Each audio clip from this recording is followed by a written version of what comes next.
Everyone, welcome to my YouTube channel Judiciary journey.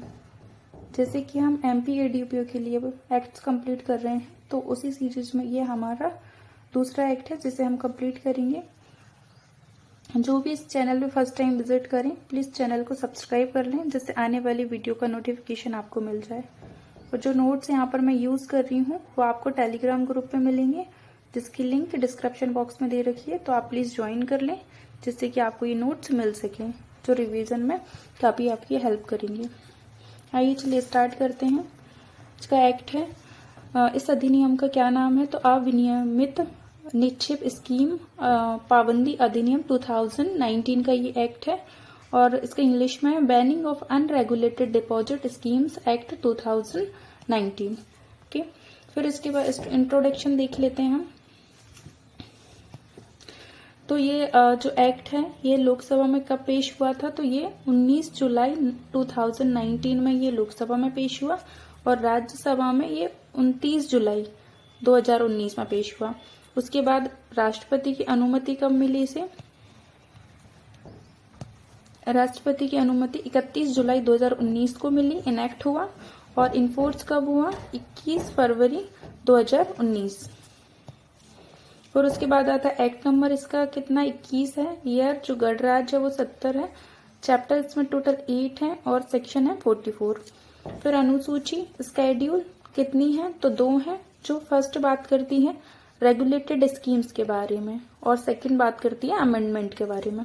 जो regulated schemes हैं वो total कितनी है तो टोटल 9 स्कीम है, ओके, जिसमें 3 कॉलम बनाए हैं।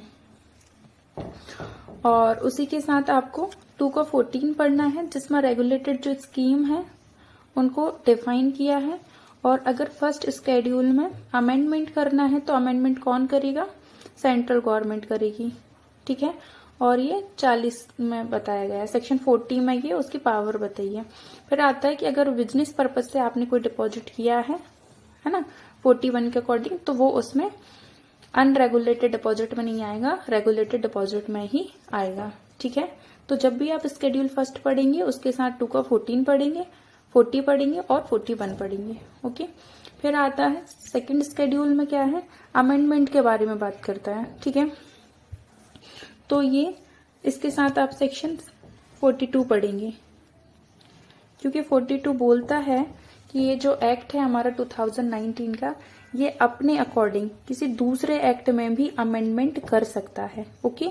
तो जिसका आप देखिए तो सेकंड शेड्यूल में ऑलरेडी दिया है कि जो 2019 का एक्ट है ना, इसने किसको अमेंड किया है तो आरबीआई को, ओके, सेबी को, ये एक्ट है।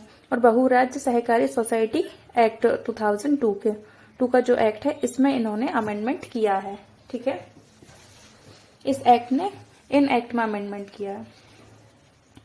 और स्केड्यूल जो वर्ड है उसको कहाँ डिफाइन किया तो वो सेक्शन 2 के 16 में डिफाइन किया है। फिर आता है कि ये एक्ट क्यों बनाया या फिर इसे बनाने की क्या जरूरत थी, ये आया कहाँ से, ओके।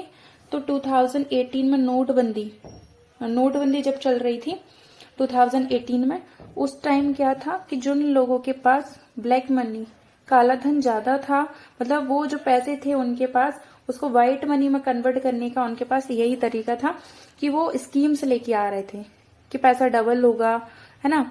और जिससे कि वो जो उनके पैसा रखा हुआ है ना उसको बाहर निकाल रहे थे वो स्कीम्स के थ्रू, है ना। तो उस टाइम 2019 में एक अध्यादेश जारी किया जिससे कि जो स्कीम्स निकल रही थी जो उनको रेगुलेट किया जाए, उनको बंद किया जाए, बैन किया जाए, ठीक है। फिर उसके बाद यही जो अध्यादेश था 2019 में ये एक्ट बन गया है, ओके। और इस एक्ट ने 2019 का जो अध्यादेश था ना उसे रिपील किया है, ओके। उसके बाद फिर आता है कि ये सेक्शन, ये वाला सेक्शन भी आप इसी के साथ पढ़ोगे, सेक्शन 41 का जो 44 का जो फर्स्ट सबसेक्शन है वो क्या बताता है कि ये एक्ट द्वारा जो अध्यादेश था उसे रिपील किया जाता है। और सबसेक्शन 2 बताता है सेविंग्स के बारे में, कि जो अध्यादेश है उसमें जो सेविंग एक्ट या फिर कोई भी प्रोसीडिंग्स स्टार्ट हो गई हैं, जो की गई हैं, वो ये समझी जाएंगी कि इस एक्ट के अंडर की गई हैं, ओके। फिर उसके बाद इसका ऑब्जेक्ट देख लेते हैं क्या पर्पस है। तो इसका पर्पस है कि जो अनरेगुलेटेड स्कीम्स हैं, अनरेगुलेटेड जो स्कीम्स हैं उन पर पाबंदी लगाना और उसके जो डिपॉजिट निक्षेप करता है, डिपॉजिट्स हैं, उनके हितों की संरक्षा करना। ठीक है, जो डिपॉजिटर हैं उनके हितों को प्रोटेक्ट करना।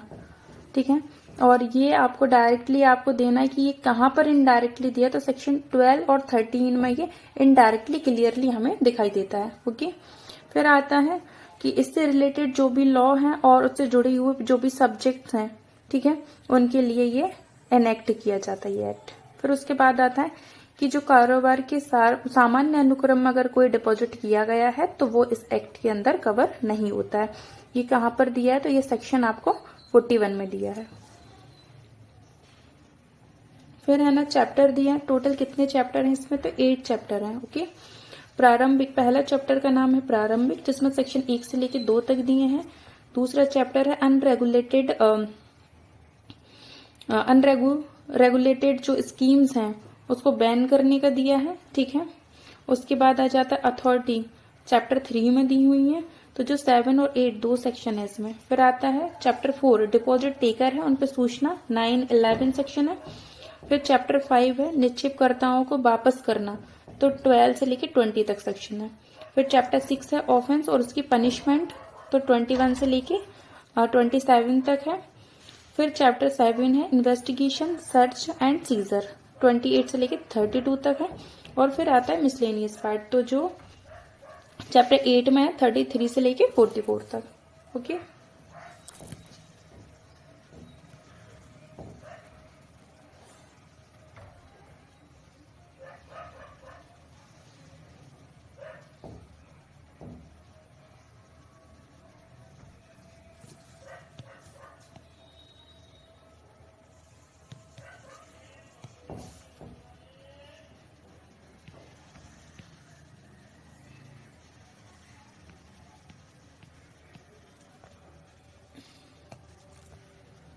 फिर उसके बाद आ जाता है चैप्टर 1 जो प्रारंभिक की बात करता है, 1 से लेके 2 तक इसमें सेक्शन है। पहले सेक्शन 1 में देख लेते हैं, तो कितने सब सेक्शन है, 3 सब सेक्शन है। ठीक है, पहला सब सेक्शन बात करता है संक्षिप्त नाम के बारे में। इस एक्ट का संक्षिप्त नाम है अविनियमित निक्षेप पाबंदी स्कीम अधिनियम 2009, और उसके बाद 2019। उसके बाद सबसेक्शन 2 बात करता है इसका एक्सटेंट, तो ये संपूर्ण भारत पर है। और सबसेक्शन 3 बात करता है इसका प्रारंभ, है ना, कमेंसमेंट कब हुआ है, तो 21 फरवरी 2019 को हुआ है। फिर आता है सेक्शन 2। सेक्शन 2 में डेफिनेशंस दी हैं जो कि 2:1 से लेकर 2:17 तक है। टोटल कितनी डेफिनेशन है, तो 17 डेफिनेशन है।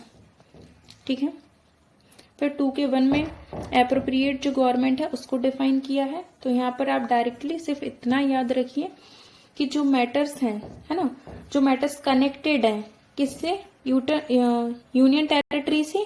ठीक है, तो उसमें हमें क्या ध्यान रखना है, अगर यूनियन टेरिटरी से कनेक्टेड मैटर है, तो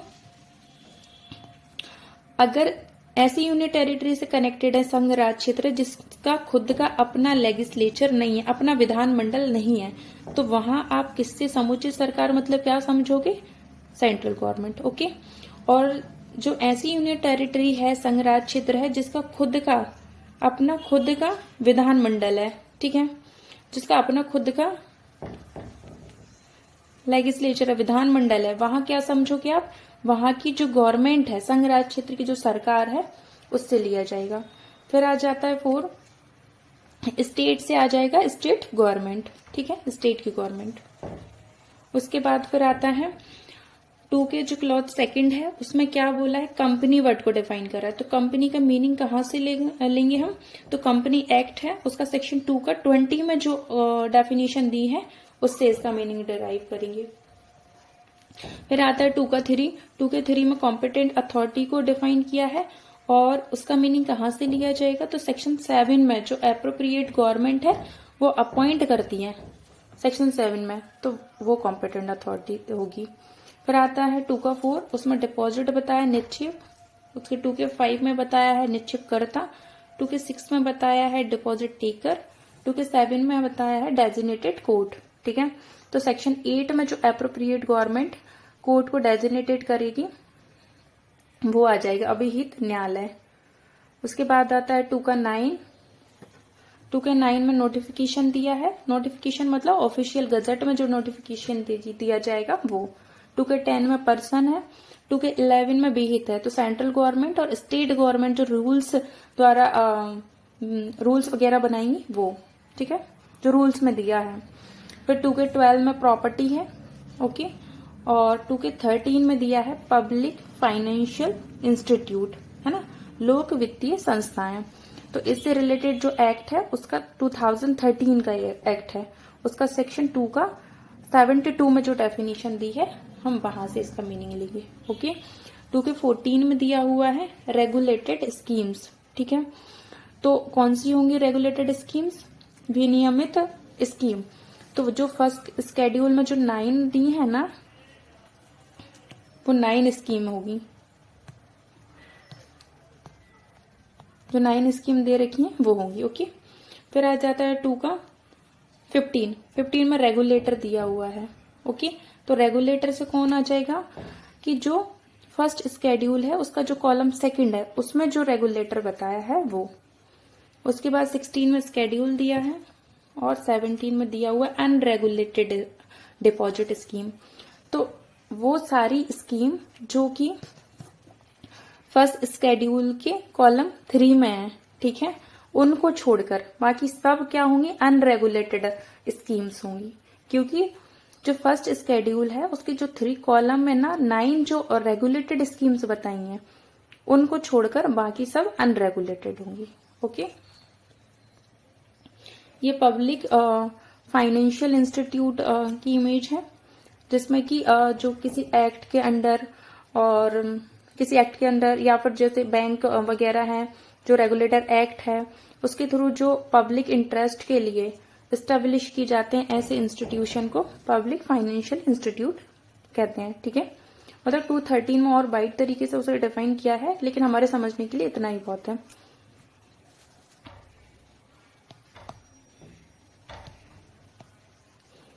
जैसे ये डिपॉजिटर है, ठीक है, और बाकी ये डिपॉजिट टेकर है जो ये बैठे हुए हैं, ओके। फिर आ जाता है 2 का 4। 2 के 4 में क्या डिपॉजिट दिया है, ओके। 2 के 5 में क्या दिया हुआ है? डिपॉजिटर। और 2 के 6 में दिया हुआ है डिपॉजिट टेकर, ओके। तो इन तीनों को डेफिनेशन को हम साथ में पढ़ेंगे टेबल फॉर्म में। 2 का 4 बोलता है डिपॉजिट निक्षेप, ओके। तो निक्षेप क्या होगा? डिपॉजिट टेकर, ये जो निक्षेप लेने वाला है ना वो लेगा, क्या लेगा? कोई एडवांस लेगा, है ना, एडवांस मनी, लोन लेगा, अदर फॉर्म में कोई मनी लेगा, ओके। अदर फॉर्म में कोई मनी लेगा। क्या ले रहा है डिपॉजिट टेकर? कोई एडवांस ले रहा है, लोन ले रहा है, अदर फॉर्म में कोई भी मनी ले रहा है।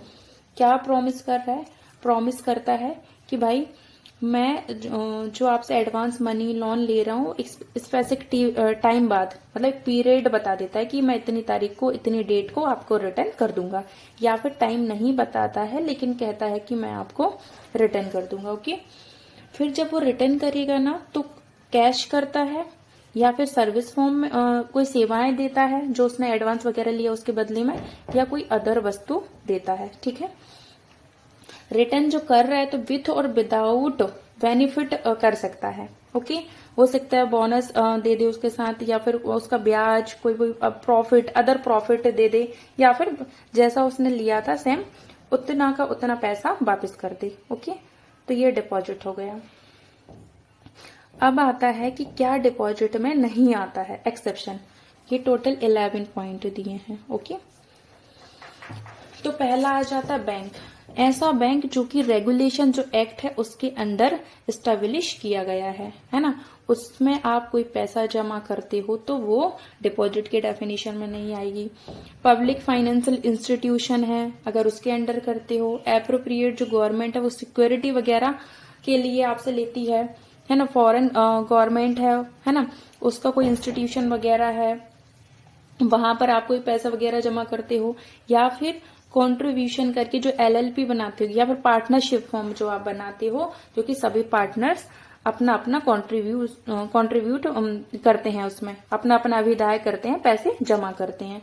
या फिर आप किसी फ्रेंड या रिलेटिव से लोन लेते हो, है ना, या फिर बायर द्वारा सेलर को क्रेडिट दिया जाता है, और फिर या फिर जो ARC कंपनीज हैं, मतलब कि असेट रिकंस्ट्रक्शन कंपनी, ये कौन सी कंपनी होती हैं? तो इसमें है ना, ये एग्जाम्पल की फॉर्म में आप याद रख सकते हो कि जो बैंक है ना, ये बैंक क्या करती हैं? ये बैंक है, ये बी नाम के बंदे को लोन देती हैं। कितना? 10 लाख रुपए का। ओके, लेकिन ये अब इससे रिकवर नहीं कर पा रहे हैं, ये नहीं दे रहा है उनको।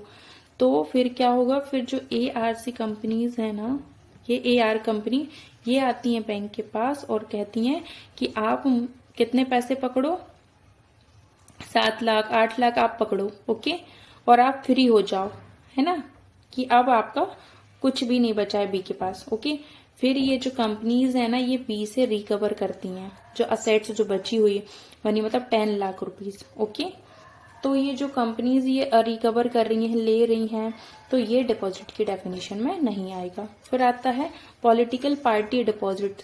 जो पॉलिटिकल पार्टीज हैं वो अपना फंड डिपॉजिट करती हैं। क्यों? क्योंकि इलेक्शन में के लिए इसमें जो खर्च हो रहा है और भी अदर पर्पस के लिए, तो वो भी इसमें नहीं आएगा।